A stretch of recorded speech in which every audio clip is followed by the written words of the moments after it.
प्यारे दोस्तों, ये कहानी है मुंबई जैसे बड़े शहर में रहने वाले एक आम परिवार की। उस परिवार में मुखिया थे घनश्याम। साथ ही उस परिवार में उनके बेटे और एक बेटी के अतिरिक्त उनकी पत्नी थी और उनके माता पिता थे। उनका परिवार बिल्कुल आम परिवार जैसा ही था। घनश्याम और उनका बेटा राहुल दोनों काम से सुबह घर से बाहर जाते थे और शाम को वापस लौटते थे। यही उनका रोज़ाना का जीवन था। लेकिन जीवन में कब क्या घट जाए ये किसी को पता नहीं होता। ठीक उसी तरह घनश्याम के जीवन में भी एक घटना घटी जिससे उसका पूरा परिवार प्रभावित हो गया। घनश्याम और उनका बेटा सुबह अपने काम से घर से बाहर चले जाते थे और शाम को वापस लौट आते थे। लेकिन जिस रास्ते से वे घर लौटते थे वो रास्ता थोड़ा अजीब था।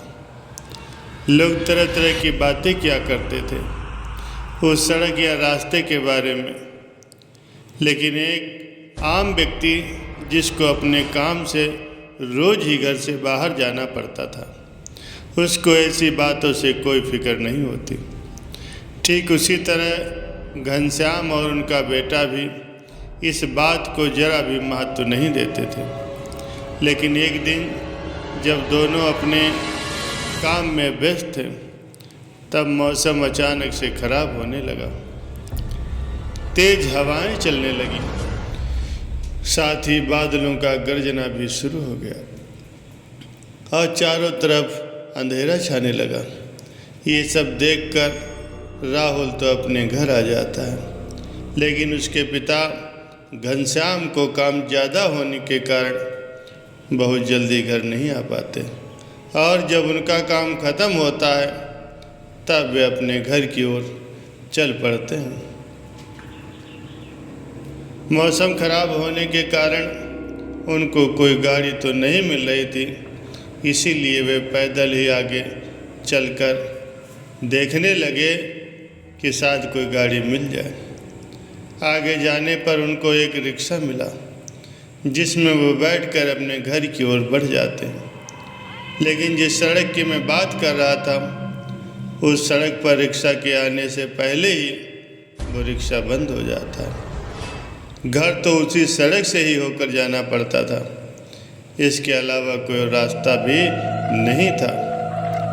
अब रिक्शा खराब हो जाने के कारण घनश्याम ने सोचा घर तो करीब ही है, बस कुछ ही दूरी पर है, तो क्यों न मैं इसे पैदल ही पूरा कर लूँ। ये सोचकर वह उस रास्ते पर पैदल ही आगे बढ़ने लगे। अब मौसम खराब था, बादल गरज रहे थे और पानी भी ऐसा लग रहा था कि बस गिरने ही वाला है। तो ये देखकर घनश्याम तेजी से अपने घर की ओर अपने कदम बढ़ाने लगता है। लेकिन तभी उसको कुछ अजीब सा सुनाई देने लगता है। वो महसूस करता है कि जब भी बादलों की गरज होती है तो एक अजीब सी आवाज़ उसी समय आती जो किसी की चिल्लाने की जैसी आवाज़ लगती है। घनश्याम इस बात से परेशान हो जाता है और वो आगे बढ़ता रहता है। धीरे धीरे आवाज़ तेज होने लगती है, साथ ही अब उसको अजीब अजीब आवाज़ें भी चारों तरफ से सुनाई देने लगती। इन आवाज़ों से परेशान होकर के घनश्याम इधर उधर देखता है, लेकिन उसे कोई दिखाई नहीं देता। लेकिन ये सब देखकर वो दौड़ने लगता है, लेकिन तभी उसे पीछे से एक तेज आवाज़ सुनाई देती है और वो रुक जाता है।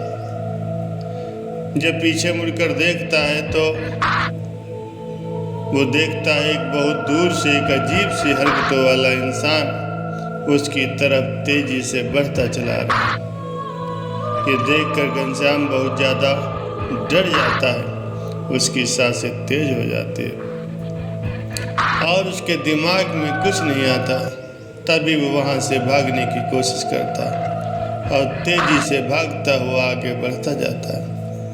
फिर जब वो पलट कर पीछे देखता है तब उसे कोई भी दिखाई नहीं देता। लेकिन वो भागना बंद नहीं करता। वो भागता जाता है। जब वो भाग रहा होता है तभी अचानक बगल से एक काला साया उसके ऊपर हमला कर देता है। इस हमले से वो बहुत ज़्यादा डर जाता है और बहुत ज़ोरों से चिल्लाने लगता है और डर कर वहीं सड़क पर ही बैठ जाता है। वो अपनी आंखें बंद कर लेता है और सिर झुका लेता है। कुछ समय के बाद जब वो सिर उठाकर ऊपर देखता है तो उसे कोई भी दिखाई नहीं देता। वो तुरंत उठकर वहाँ से भागने लगता है। भागते भागते उसे सामने एक काला साया दिखाई देता है जो उसके रोंगटे खड़े कर देता है। वो आसपास देखता है तो उसे दो आदमी खड़े हुए बात करते दिखाई पड़ते हैं। वह उनके पास जाता है। उनसे बात करने वाला ही होता है कि दोनों आदमी गायब हो जाते हैं। ये देखकर वह और ज़ोरों से रोने और चिल्लाने लगता है। वहीं पर लेट जाता है। इस डर में उसे अचानक से याद आता है कि उसके पास एक मोबाइल भी है जिससे वो अपने घर में फ़ोन कर सके, लेकिन उसका फ़ोन ख़राब मौसम के कारण लग नहीं पाता। लेकिन वो अपने आप को संभाल लेता है और ख़ुद को तैयार करके वहाँ से भागने का निश्चय करता है। लेकिन वहाँ से जब वो भागना शुरू करता है तब उसे चारों तरफ से तेज़ आवाज़ें सुनाई देने लगती हैं। लेकिन वो उन सभी आवाज़ों को अनसुना करता हुआ तेज़ी से भागता हुआ अपने घर की ओर बढ़ता जाता है। कुछ देर के बाद उसे अपना घर दिखाई देता है। अपना घर देखकर घनश्याम बहुत ज़्यादा खुश हो जाता है, लेकिन वो सोचता है उसे ये बात अपने घर वालों को बतानी चाहिए या नहीं बतानी चाहिए। फिर उसने निश्चय किया ये बात वो किसी को नहीं बताएगा।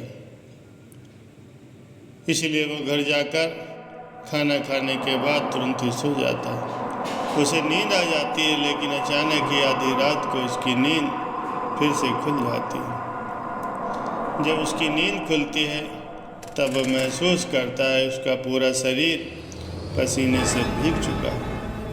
उसे प्यास लग रही है, इसलिए वो अपने पास रखे पानी को पी लेता है। तभी उसके कमरे की खिड़की पर उसे एक काला साया दिखाई देता है। घनश्याम उसे देख ही रहा होता है कि वो काला साया हाथ हिलाने लगता है और फिर तभी खिड़की के खटखटाने की आवाज़ भी आने लगती है। घनश्याम कुछ अजीब सा ही महसूस करता है। वह महसूस करता है कि उसके चारों तरफ हवाएं चल रही हैं, ऐसी ठंडी हवाएं जिससे घनश्याम बहुत ज़्यादा घबरा जाता है और घनश्याम को नींद नहीं आती। इसलिए वो निश्चित करता है कि वो अपने परिवार को सारी बातें बता देगा। इसलिए वह अपने पूरे परिवार को उसी समय जगाता है और सारी बातें बता देता है, जिससे उसका परिवार थोड़ा सा घबरा जाता है। लेकिन अपने पूरे परिवार की एकता के कारण उसमें थोड़ी सी हिम्मत आ जाती है। तब उसका पूरा परिवार एक ही जगह पर सोता है और जैसे जैसे रात गुजरती है, सुबह होते ही वो अपने पड़ोसियों से बातचीत करते हैं। फिर उनके पड़ोसी उस सड़क से जुड़ी हुई कई बातें उनको बताते हैं। ये सुनने के बाद घनश्याम और उनका पूरा परिवार बहुत ज़्यादा डर जाता है और ये सोचते हैं कि उन्हें शायद ये घर छोड़ देना चाहिए। इसीलिए घनश्याम पूरे परिवार के साथ उसी दिन अपना घर बदल लेता है और दूसरी जगह रहने चला जाता है। दोस्तों, ये भूतिया सच्ची रोटे खड़ी कर देने वाली कहानी आपको कैसी लगी? आशा करता हूँ ये भूतिया डरावनी कहानी आपको ज़रूर पसंद आई होगी। घनश्याम ने जिस तरह से अपनी सारी बातें अपने परिवार को बता दी, जिससे उसे उस हालात में लड़ने की हिम्मत जागृत हुई, जो उसके बहुत काम आया। तो कई बार हम लोगों के साथ भी कुछ ऐसी बातें हो जाती हैं जिस पर हम भरोसा तो नहीं करते, लेकिन वो बातें सच्ची होती हैं। ऐसी ही मज़ेदार भूतिया कहानी और सुनने की इच्छा हो तो कमेंट में ज़रूर बताएं। वीडियो देखने के लिए आपका बहुत बहुत धन्यवाद।